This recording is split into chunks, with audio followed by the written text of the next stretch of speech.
Si vous regardez cette vidéo, vous êtes en train de mourir socialement et vous ne le savez pas. Vous avez un travail, vous avez peut-être même un couple, vous avez des amis sur le papier et pourtant depuis des mois, peut-être des années, quelque chose s'étend en vous sans bruit. Vous postez de plus en plus, vous vivez de moins en moins. Vous détestez de plus en plus l'autre sexe, mais vous le rencontrez de moins en moins. Vous expliquez à tout le monde pourquoi ils sont le problème. Et au fond de vous, dans les nuits où vous ne pouvez plus vous mentir, vous savez que c'est faux.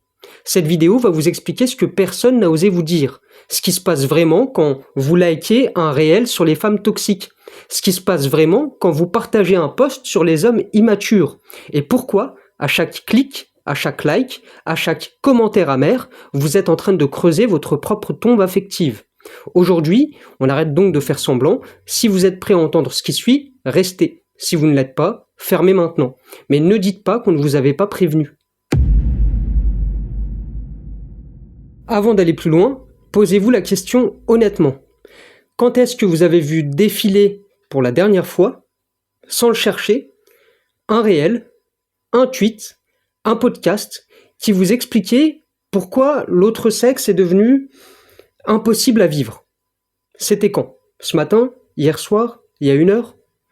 Pensez aux 5 dernières choses qu'on vous a servies sur le couple, sur les femmes, sur les hommes, sur les rencontres. Pas celles que vous avez cherchées, celles qui sont venues à vous toutes seules, sans que vous ne demandiez rien. Si vous êtes un homme, vous voyez probablement à peu près ceci. Un type, généralement la trentaine, parfois plus, qui parle dans un micro, dans un studio, avec des lumières chaudes derrière lui. Il vous parle et vous explique avec calme, c'est d'ailleurs ce qui le rend crédible, que les femmes modernes sont devenues impossibles à fréquenter, que l'application qu'elles utilisent leur a appris à attendre des hommes parfaits, que leur body count révèle leur incapacité à s'attacher, que leur indépendance économique a tué leur féminité, qu'elles veulent toutes le même 1% d'hommes alpha, que ça sert à rien d'essayer si vous n'êtes pas dans ce 1%, que de toute façon, mieux vaut investir dans son business, dans sa salle de sport, dans sa Lamborghini un jour, plutôt que dans une femme qui partira de toute façon. Vous regardez, vous hochez la tête, parfois vous likez, parfois vous commentez, parfois vous envoyez la vidéo à un ami pour qu'il confirme, et vous passez à la suivante, qui dit exactement la même chose, avec d'autres mots, d'autres exemples, d'autres preuves. Si vous êtes une femme, vous voyez exactement la même chose en miroir. Une fille généralement jeune, lumineuse, articulée, qui vous explique avec la même tranquillité que les hommes sont devenus médiocres, fuyants, immatures, qu'aucun n'est capable d'engagement réel, qu'ils veulent tous le même corps chez la femme, la même soumission de la femme, la même validation de la femme, qu'ils ne savent plus aimer, qu'ils ont peur de la profondeur, qu'ils s'effondrent dès qu'on leur demande quelque chose, que de toute façon, mieux vaut être seul que mal accompagné, que vous valez infiniment mieux que ce que vous trouvez, que la solitude assumée est la nouvelle liberté. Vous regardez, vous hochez la tête, vous likez, vous partagez à votre groupe de copines sur WhatsApp, vous commentez, c'est tellement vrai, et vous passez à la suivante. Maintenant, levez la tête, 1 seconde, et regardez ce qui vient de se passer. Vous venez de consommer, sans le chercher, un produit contenu par une industrie, une vraie industrie, avec des studios, des équipes, des budgets, des stratégies de monétisation, des sponsors, des cycles de production de contenu hebdomadaires. Cette industrie ne vous a pas trouvé par hasard. Elle vous a ciblé. Elle sait votre âge, votre statut relationnel approximatif, vos heures de connexion, vos sujets de souffrance probables. Elle vous nourrit du contenu qui maximise votre temps d'écoute. Et le contenu qui maximise votre temps d'écoute, dans le domaine du couple, c'est presque toujours le même. Un contenu qui vous explique pourquoi l'autre sexe est devenu votre ennemi. Vous croyez choisir ce que vous regardez. Vous ne choisissez pas. Vous êtes nourri. Et ce dont vous êtes nourri, vous finissez par le penser. Et ce que vous pensez, vous finissez par le poster vous-même. Et ce que vous postez, d'autres êtres humains, exactement comme vous, le consomment et le repostent à leur tour. Et ainsi, sans qu'aucune décision consciente n'ait été prise, sans qu'aucun complot n'ait été monté. Et il se forme un climat permanent de méfiance, de rage et d'évitement entre les deux moitiés de la population française. Ce climat n'existait pas il y a 15 ans. Pas comme ça. Vos parents ne se réveillaient pas en haïssant l'autre sexe au petit déjeuner. Vos grands-parents ne s'endormaient pas en consommant des podcasts qui leur expliquaient à quel point leur mari ou leur femme les avait trahis structurellement. Ils avaient leurs problèmes, ils avaient leur colère, mais ils n'avaient pas, dans leur poche, un objet qui leur servait 20 fois par jour, des arguments fabriqués pour entretenir cette colère. Vous l'avez, et c'est en train de vous détruire. Je vous dis pas ça pour vous moraliser. La morale ne sert à rien ici. Vous fermeriez la vidéo et vous y reviendrez demain. Je vous le dis parce qu'il y a un mécanisme précis derrière ce que vous vivez. Un mécanisme structurel qui n'a rien à voir avec votre faiblesse personnelle, ni avec votre intelligence, ni avec votre niveau d'études, ni même avec votre éducation. Ce mécanisme s'applique au cadre supérieur de 40 ans à Paris, à l'infirmière de 32 ans à Liège, à l'artisan de 50 ans en Charente, même à l'étudiant de 23 ans à Bruxelles. Personne n'y échappe par sa seule volonté. Et tant que vous ne comprenez pas comment il fonctionne, vous croirez que c'est vous qui êtes en colère contre les femmes ou contre les hommes. Alors qu'en réalité, c'est lui, votre téléphone, qui vous fait penser ce que vous croyez avoir choisi de penser. Pour sortir d'un piège, il faut d'abord en voir les murs. C'est ce qu'on va faire maintenant. Le mécanisme est composé de 4 boucles. 4. Pas 3, pas 5. Elles s'enchaînent, l'une nourrissant la suivante, dans un ordre précis. Quand vous aurez compris les 4, vous pourrez les voir fonctionner en temps réel, chez les autres, et surtout chez vous. La première boucle, c'est l'humiliation accumulée. Vous êtes un homme, vous avez téléchargé une application, vous avez passé 3 heures à composer un profil, vous avez choisi vos meilleures photos, vous avez fait un swipe à droite 500 fois. Vous avez obtenu 12 matchs. De ces 12 matchs, 9 ne vous ont jamais répondu.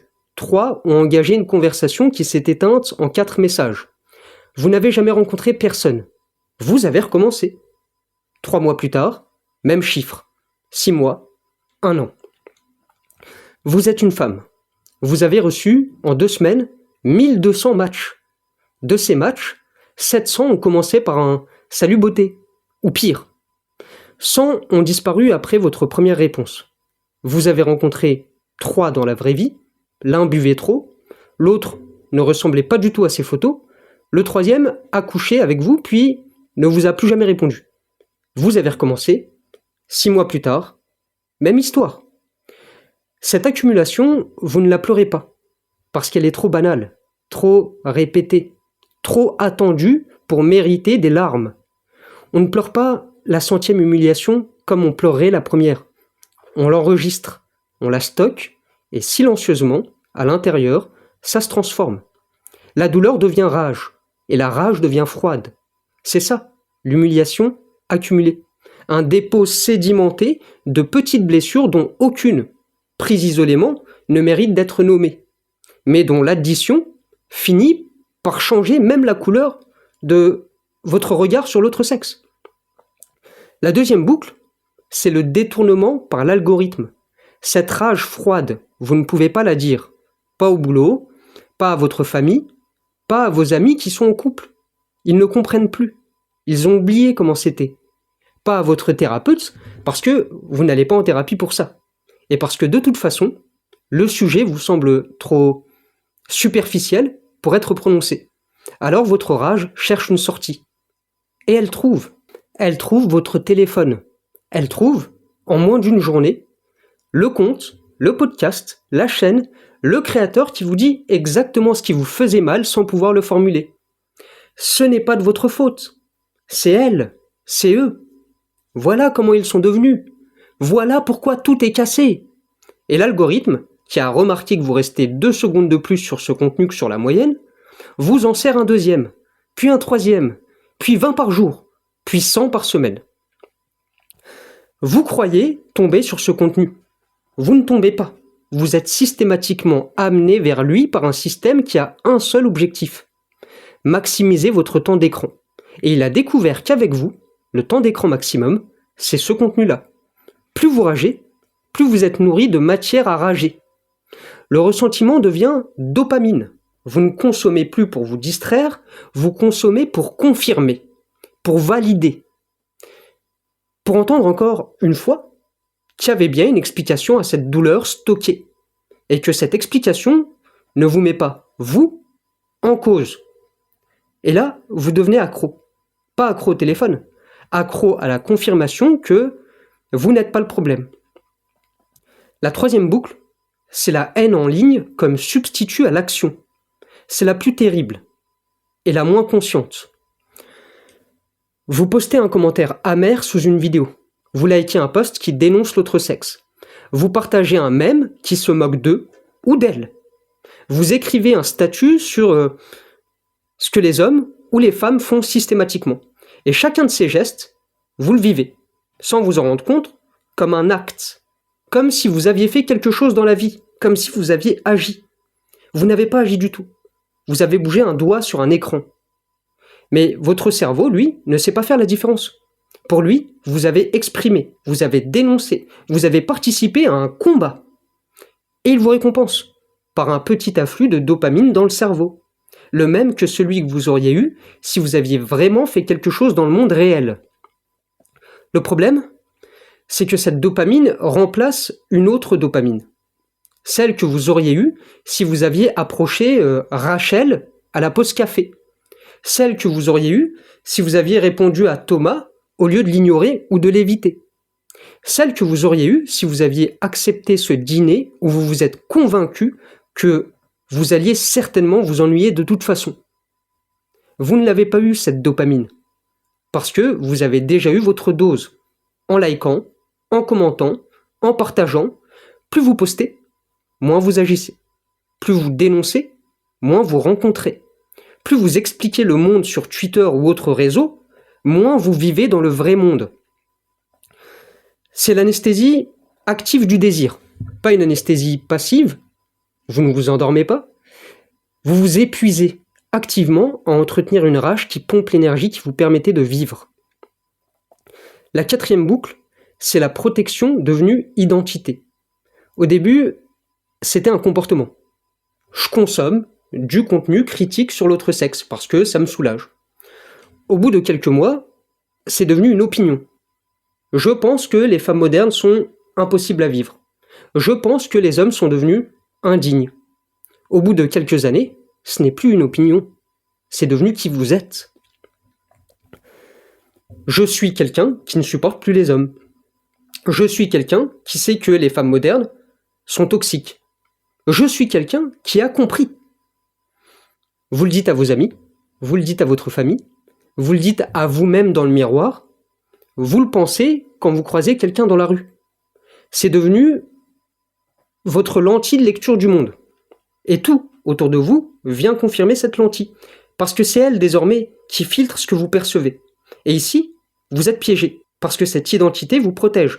Tant que vous êtes la personne qui est en train de haïr l'autre sexe par principe, vous n'avez plus à risquer la vulnérabilité d'un face-à-face. Vous n'avez plus à approcher. Vous n'avez plus à laisser approcher. Vous n'avez plus à vous exposer à une nouvelle humiliation. Puisque, par définition, vous savez déjà que ça ne marchera pas. Et vous avez les preuves 20 fois par jour dans votre fil d'actualité. Cette identité est devenue un mur. Et ce mur vous sépare précisément de ce que vous désirez encore. Secrètement, douloureusement, dans les nuits où vous ne pouvez plus vous mentir. Vous avez les 4 boucles: humiliation, algorithme, substitut, identité. Elles s'enchaînent, elles se renforcent, et chacune, prise isolément, semble normale, raisonnable et justifiée. C'est leur enchaînement qui vous a transformé. Maintenant, je vais vous montrer exactement comment ça se passe. Concrètement, jour après jour, chez les hommes, puis chez les femmes, et je vais vous prouver que le scénario est, à quelques détails près, rigoureusement le même. Je vais vous raconter une journée précise, pas une caricature, une journée vraie, telle qu'elle se déroule en ce moment, ce mercredi, dans des centaines de milliers de chambres, d'open space et de voitures partout en France. 7 heures du matin, vous êtes un homme, 36 ans, peut-être 38, peut-être 42. Vous êtes célibataire depuis 3 ans, ou bien dans un couple qui s'éteint sans bruit. Vous prenez votre téléphone avant même de vous lever. C'est devenu un réflexe. Sur l'écran d'accueil, une notification. Un nouvel épisode du podcast que vous écoutez depuis 8 mois. L'épisode s'appelle, disons, Pourquoi les femmes modernes ne savent plus aimer. Vous le lancez sous la douche. Pendant 30 minutes, un homme calme, qui parle bien, vous explique avec des chiffres, avec des études, vraies ou inventées, peu importe, il les nomme. Bref, il vous explique pourquoi le marché matrimonial s'est effondré pour les hommes ordinaires. Pourquoi les applications ont cassé l'équilibre. Pourquoi l'hypergamie est devenue insoutenable. Pourquoi, mathématiquement, vous n'avez aucune chance. Vous écoutez, vous êtes d'accord. Tout ce qu'il dit confirme ce que vous ressentez depuis 3 ans. Vous n'avez plus l'impression d'être seul. Vous êtes dans un mouvement, dans une lucidité collective, dans une vérité qu'on cache aux naïfs. Vous arrivez au boulot apaisé, presque réconforté. Quelqu'un vous a parlé ce matin. Quelqu'un vous a vu. 10h30, pause café. Vous descendez à la machine. Et là, elle est là. Cette collègue, vous la connaissez à peine. Elle travaille dans un autre service. Elle a, disons, 34 ans. Elle vous sourit parce qu'elle vous reconnaît. Elle vous demande comment vous allez. Vous répondez, elle rit à une chose que vous dites, pas par politesse, vraiment. Parce que ce que vous avez dit était drôle. Pendant 2 minutes, elle est complètement présente avec vous. Et vous, vous êtes complètement présent avec elle. C'est rare. Vous avez oublié, dans ces 2 minutes, que vous étiez en colère contre les femmes ce matin. Vous avez oublié le podcast. Vous avez oublié votre théorie. Vous avez juste partagé un café avec une personne qui vous a regardé. Elle s'en va, vous reprenez votre tasse, vous remontez au bureau, et là, tout ce qui aurait pu suivre, un message Teams pour la remercier de la conversation, une proposition de déjeuner ensemble la semaine prochaine, une suggestion d'un café à l'extérieur. Tout cela ne se passe pas. Vous ne lui écrivez rien. Vous n'en parlez à personne.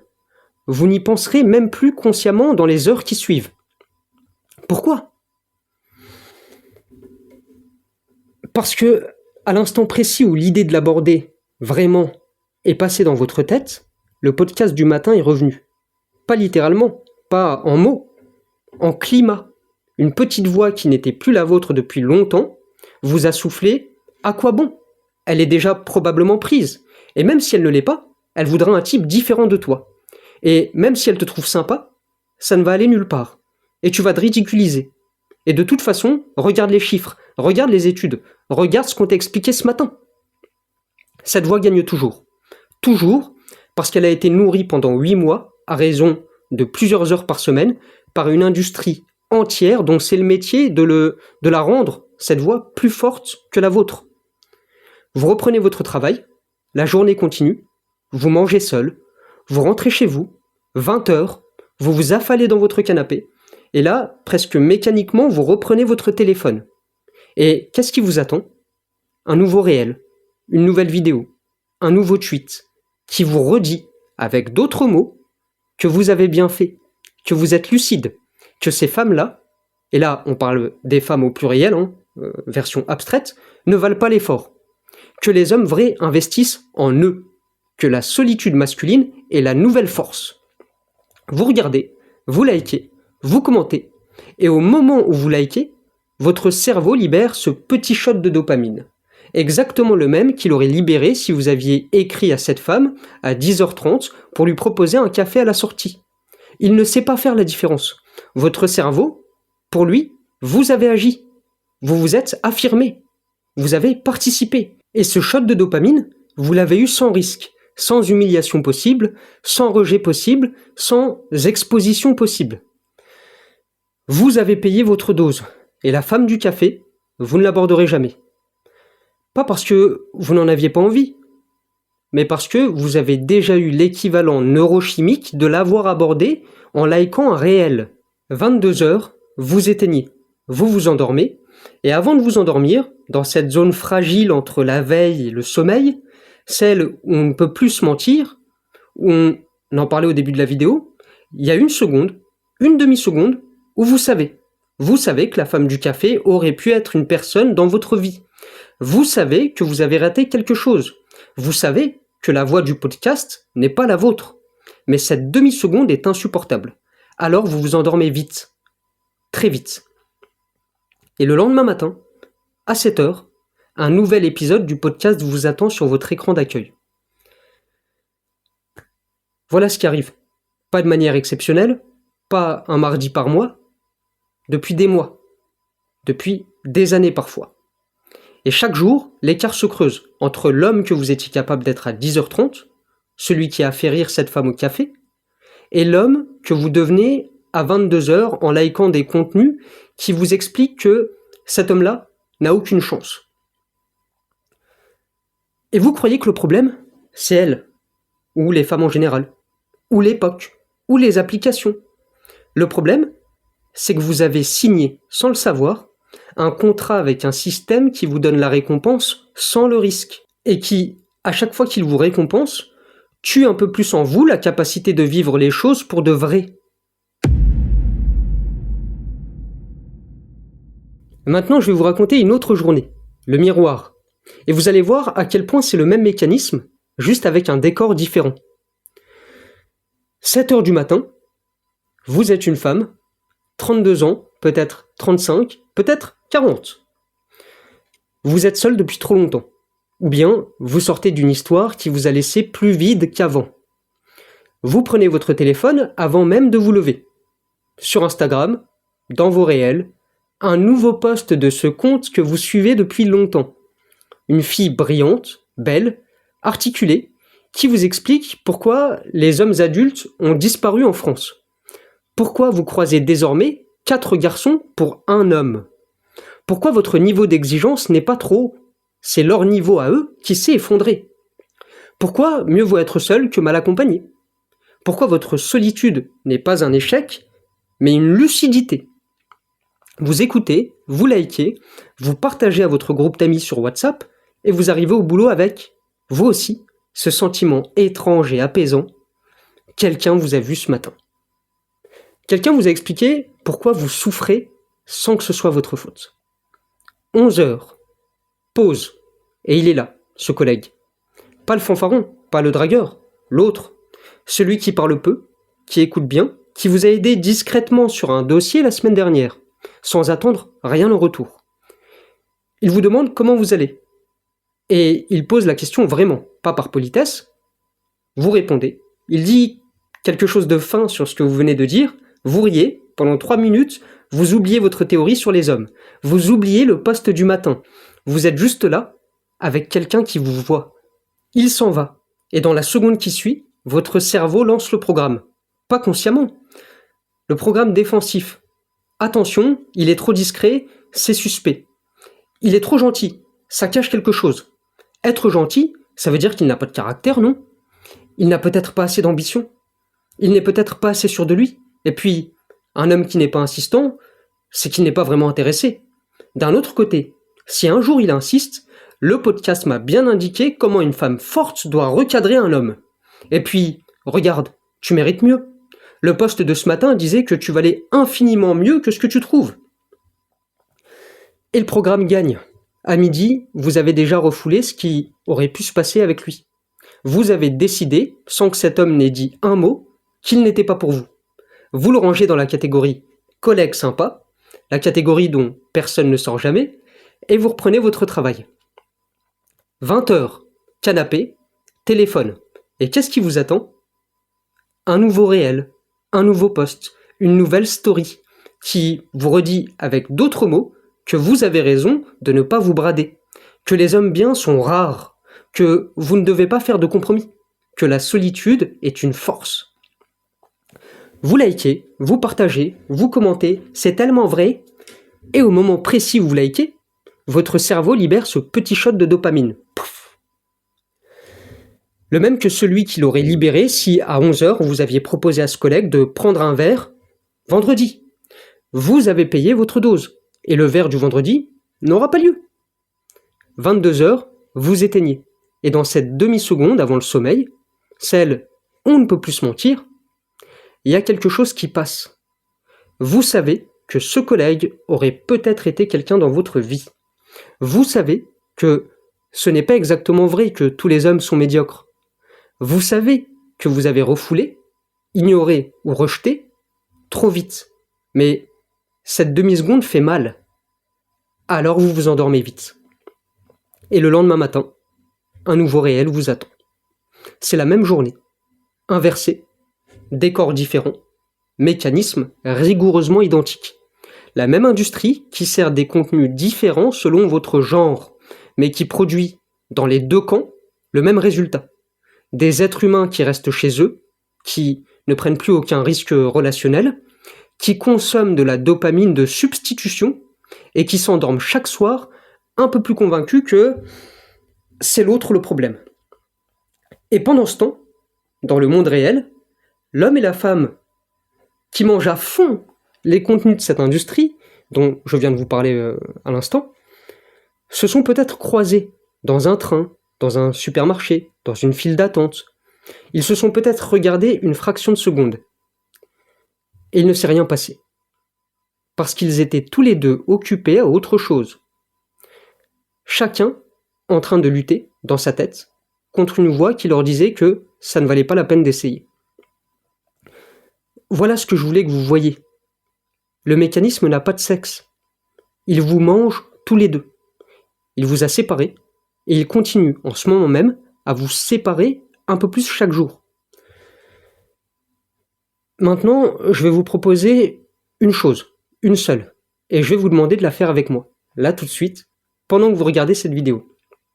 Parce que ce qui va suivre va vous prouver en moins de 3 minutes que tout ce que vous croyez détester n'existe pas. Faites le test avec moi maintenant. Si vous êtes un homme qui pense en ce moment même que les femmes modernes sont devenues impossibles, pensez à votre mère. Pas une mère théorique, la vôtre, avec son prénom, avec sa voix, avec ce qu'elle a traversé pour que vous soyez là, aujourd'hui, en train de regarder cette vidéo. Pensez à elle vraiment. Maintenant, pensez à votre sœur, si vous en avez une, à celle que vous embêtiez quand vous étiez enfant, à celle que vous protégiez sans le dire, à celle que vous avez vue pleurer une fois et qui n'en a jamais parlé. Pensez à votre meilleure amie d'enfance, si vous en avez une, à cette collègue, appelons-la Rachel, celle qui rit fort dans les couloirs et qui vous a aidé sur ce dossier l'année dernière. Pensez à elle, une par une, avec leur visage. Et posez-vous la question. Est-ce que ce que vous vous dites des femmes, en général, qu'elles sont toxiques, calculatrices, vénales, hypergamiques, incapables d'attachement, est-ce que vous le pensez d'elle, de Rachel, de votre sœur, de votre mère? Vous savez très bien que non. Vous allez immédiatement répondre quelque chose du genre « Oui, mais monsieur Latiwi, elle, c'est pas pareil. » Arrêtez-vous sur ces 4 mots. Écoutez-les. Combien de fois les avez-vous prononcés cette année? Combien de fois vous êtes-vous entendu les prononcer? Combien de fois avez-vous remarqué que vous les prononciez? Mais elle, c'est pas pareil. Si vous êtes une femme qui pense en ce moment que les hommes sont devenus immatures, médiocres, fuyants, faites exactement le même test. Pensez à votre père, à votre frère, si vous en avez un, à ce meilleur ami d'enfance qui vous a écouté pleurer après votre première rupture sans rien dire, juste en vous tenant la main. À ce collègue, on va l'appeler Thomas, qui vous a fait un café ce matin où il avait vu, sans poser de questions, que vous n'alliez pas bien. Pensez à eux et posez-vous la question. Est-ce que ce que vous vous dites des hommes, en général, est-ce que vous le pensez d'eux? Vous allez dire la même chose. Ah mais non, mais eux, monsieur Latiwi, c'est pas pareil. encore ces mêmes mots, les mêmes que l'autre côté, exactement les mêmes. Voilà, vous venez de prouver quelque chose que vous n'aviez peut-être jamais formulé. Votre haine ne porte sur personne. Elle ne porte sur aucun être humain réel que vous connaissez. Elle porte sur une catégorie, une abstraction, un fantôme que vous avez construit, like par like, podcast par podcast, réel par réel, à partir de matériaux fournis par une industrie qui n'a aucun intérêt à ce que vous arrêtiez de le construire. Et ce fantôme, vous avez besoin de le détester, parce que détester un fantôme ne coûte rien. Détester Rachel, ça coûterait quelque chose. Détester Thomas, ça coûterait quelque chose. Détester votre mère, ça vous démolirait. Alors vous avez fait le choix, sans le savoir, sans qu'aucun moment précis n'ait été décisif, de détester quelque chose qui n'existe pas, pour ne pas avoir à confronter ce qui existe vraiment. Parce que ce qui existe vraiment, c'est plus dur. Ça a un visage, ça a un prénom. Ça peut vous regarder dans les yeux et vous dire des choses qui vous touchent. Ça peut vous décevoir, oui, mais ça peut aussi vous toucher. Et c'est précisément cette possibilité-là, celle d'être touché, qui est devenue insupportable. Parce que pour être touché, il faut s'exposer. Et pour s'exposer, il faut avoir à l'intérieur de soi quelque chose de solide qui peut soutenir l'exposition, une structure intérieure. Et c'est là que vous êtes vraiment bloqué, pas dans votre haine de l'autre sexe. La haine, c'est le symptôme. Ce qui est cassé, c'est la structure qui vous permettrait, autrement, de tenir devant un être humain réel sans avoir besoin de le transformer en une catégorie haïssable d'être humain, pour vous protéger de lui. Tant que vous ne reconstruisez pas cette structure, vous resterez à liker des réels en attendant Rachel, qui ne viendra pas, parce que vous ne lui écrirez jamais.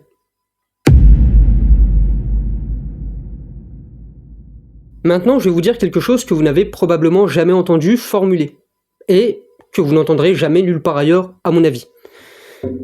Personne ne hait ce qui ne lui manque pas. Je vais la mettre ici, je vais l'écrire. Lisez cette phrase 2 fois. Personne ne hait ce qui ne lui manque pas. Vous ne haïssez pas la sculpture sur bois. Vous ne haïssez pas la pêche en haute mer. Vous ne haïssez pas l'astrophysique. Pourquoi ? Parce que ces choses ne vous manquent pas. Elles n'ont aucun pouvoir sur vous.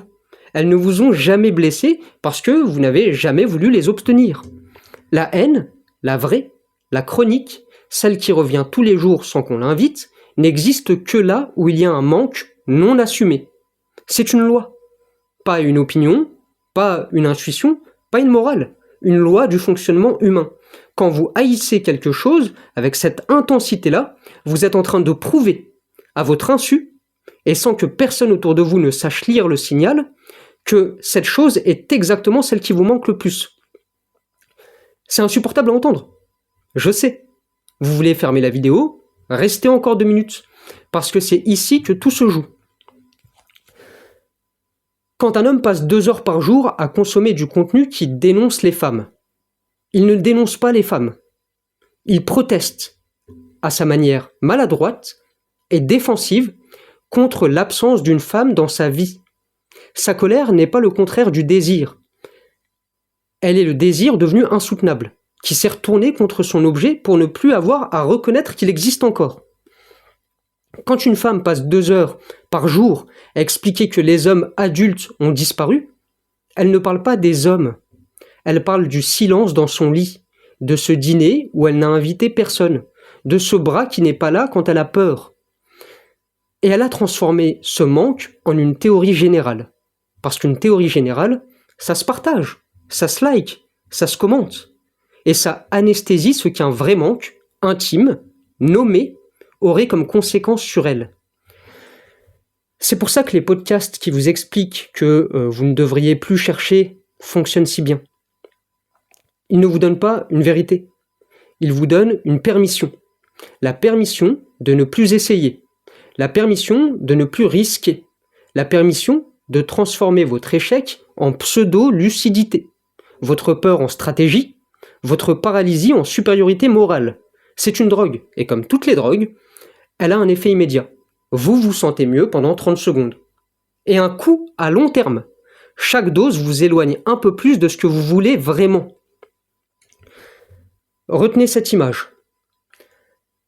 L'affamé qui se brûle finit par croire que la nourriture est empoisonnée. Et la nuit, en cachette, il pleure parce qu'il a faim.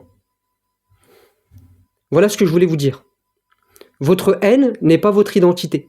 Votre haine est l'unité de mesure exacte du désir que vous n'arrivez plus à protéger autrement.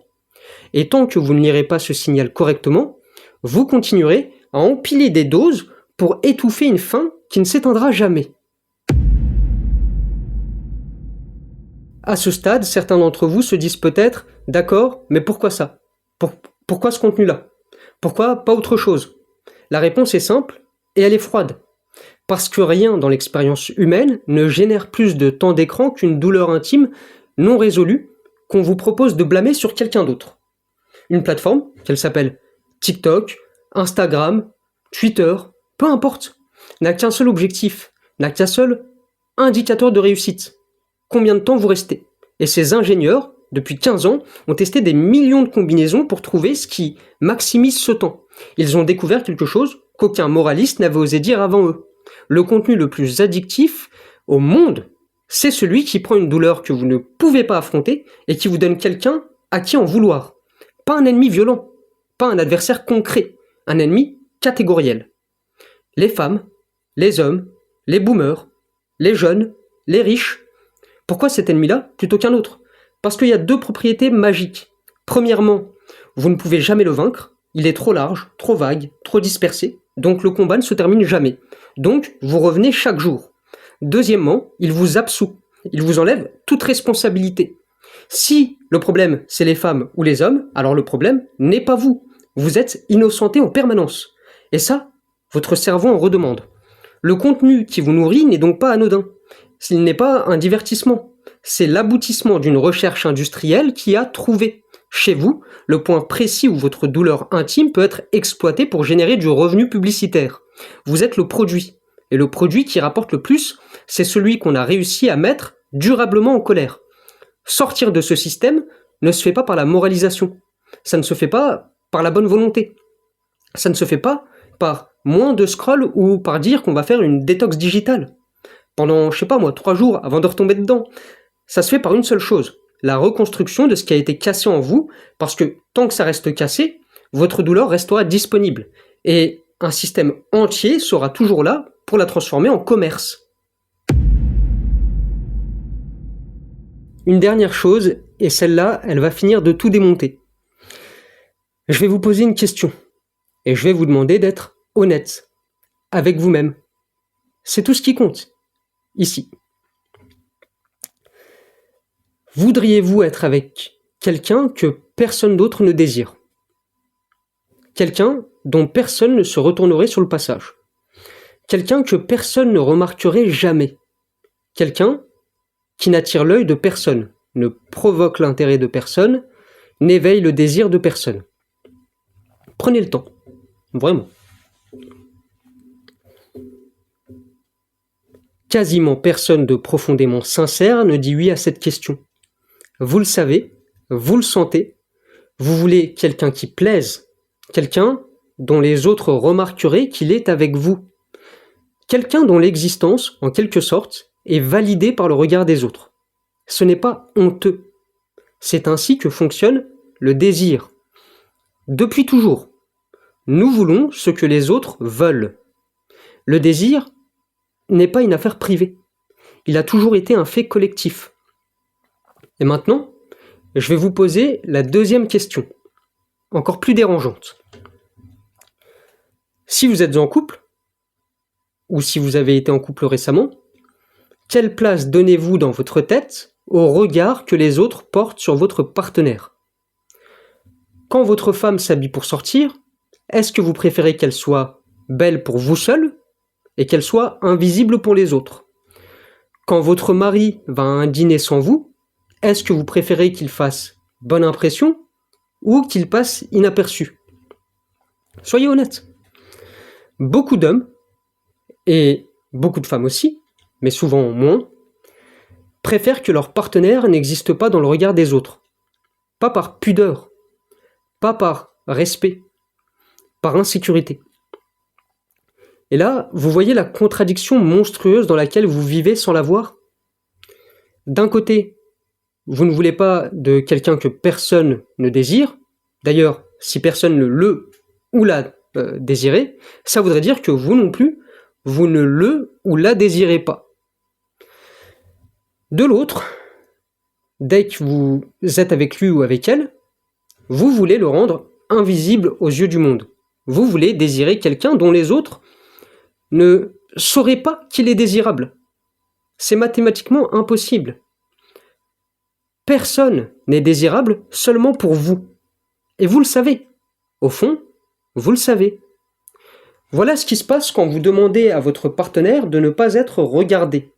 Vous êtes en train, méthodiquement, de tuer ce qui vous l'a rendu désirable au départ. Une personne que les autres cessent de remarquer finit par cesser de vous attirer. Toujours. Sans exception. Et alors, vous penserez que c'est de sa faute. Vous penserez qu'elle s'est laissée aller, qu'elle a perdu son charme, qu'elle a changé. Mais c'est vous qui avez exigé qu'elle s'éteigne. Et elle a obéi. Et vous ne l'aimez plus. C'est pas du respect. C'est pas de la fidélité. C'est pas de la pudeur.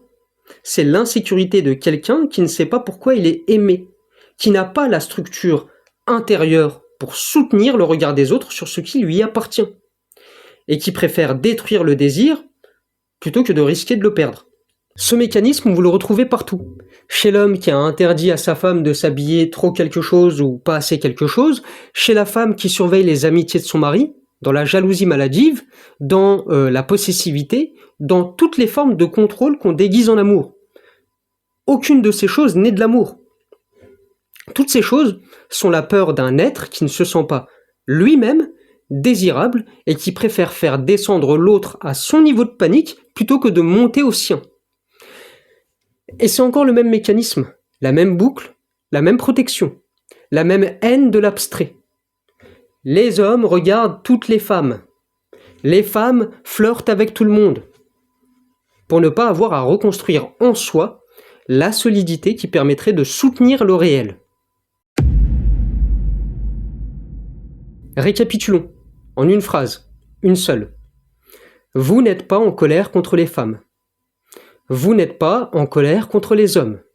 Vous êtes en colère contre quelque chose en vous qui désire encore et que vous ne savez plus protéger autrement qu'en haïssant ce que vous voulez. C'est ça, votre situation. C'est ça depuis le début. Et toute la stratégie de votre vie, depuis des mois ou des années, a consisté à empiler des contenus, des likes, des commentaires, des théories, pour ne pas avoir à regarder cette phrase en face. Vous l'avez maintenant regardée. Pendant 30 minutes environ, je ne sais pas combien de temps j'ai parlé, combien de temps la vidéo va durer, et quelque chose en vous a déjà commencé à bouger. Peut-être pas votre tête qui résiste encore, mais cette zone plus profonde, celle qui sait, celle qui ne ment pas, celle qui s'éveille la nuit pour vous dire ce que vous refusez de voir le jour. Maintenant, vous avez deux options. Une seule des deux vous fera sortir. Soit vous fermez cette vidéo, vous reprenez votre téléphone, vous likez le prochain réel qui dénonce l'autre sexe et vous obtenez votre dose, vous l'aurez mérité. Vous venez de regarder une vidéo potentiellement inconfortable, vous aurez le droit de l'oublier. Et demain, à 7h, le podcast vous attendra. Et tout recommencera. Vous savez exactement où ça mène. Vous y êtes déjà. Soit, vous décidez là, maintenant, que vous voulez sortir. Pas pour devenir séducteur, pas pour optimiser votre vie amoureuse, pas pour gagner, pour reconstruire ce qui a été cassé en vous, pour redevenir capable d'être touché, pour redevenir un pilier capable de soutenir le réel sans avoir besoin de créer un ennemi abstrait. Si c'est cette deuxième option qui vous parle, et vous saurez très vite si c'est le cas, parce que vous le sentez déjà au moment où je le dis, j'ai préparé quelque chose pour vous. Ça s'appelle le cap. Le cap, vous pouvez aussi l'appeler la direction. C'est la boussole intérieure, celle qui manque à la plupart des gens aujourd'hui, celle qui permet, dans une époque où tout vous tire dans 10 directions, en même temps, de tenir un axe, sans rigidité, sans dogme, sans système. C'est un document que j'ai écrit pour les personnes qui sortent d'une vidéo comme celle-ci et qui sentent qu'il y a quelque chose à faire, sans encore savoir quoi. Vous le téléchargez gratuitement, vous le lisez, vous voyez si ça résonne en vous. Le lien est en description. Je fais une petite parenthèse pour remercier vos messages de soutien et de remerciements sur Instagram qui évidemment me font énormément plaisir. Enfin bref, pour celles et ceux qui, après avoir lu le CAP, sentent que ce travail-là, celui de la refondation intérieure, est devenu pour vous une priorité non négociable, j'accompagne un nombre très restreint de personnes en travail individuel. 5, pas plus, à aucun moment plus d'ailleurs, c'est volontaire et c'est définitif. Quand un accompagnement se termine, une place s'ouvre, pas avant. Si vous voulez postuler, le lien est aussi en description. Il y a un questionnaire, il sert à comprendre si nos chemins peuvent se croiser. La plupart des candidatures ne donnent pas suite, c'est normal et c'est sain. Cet accompagnement n'est pas pour tout le monde. Il est pour celles et ceux qui ont fini d'essayer de réparer en surface et qui sont prêts à toucher à la structure. Quoi que vous choisissiez, retenez ceci. Une seule phrase, la même que je répète toujours parce qu'elle est vraie. La structure intérieure précède la liberté. Tant qu'elle n'est pas reconstruite, vous resterez là où vous êtes, à liker des réels en attendant Rachel, à renoncer à des Thomas qui auraient pu être quelqu'un, à haïr des fantômes pour ne pas avoir affronté le réel. Et le réel, lui, continuera sans vous. À vous de voir.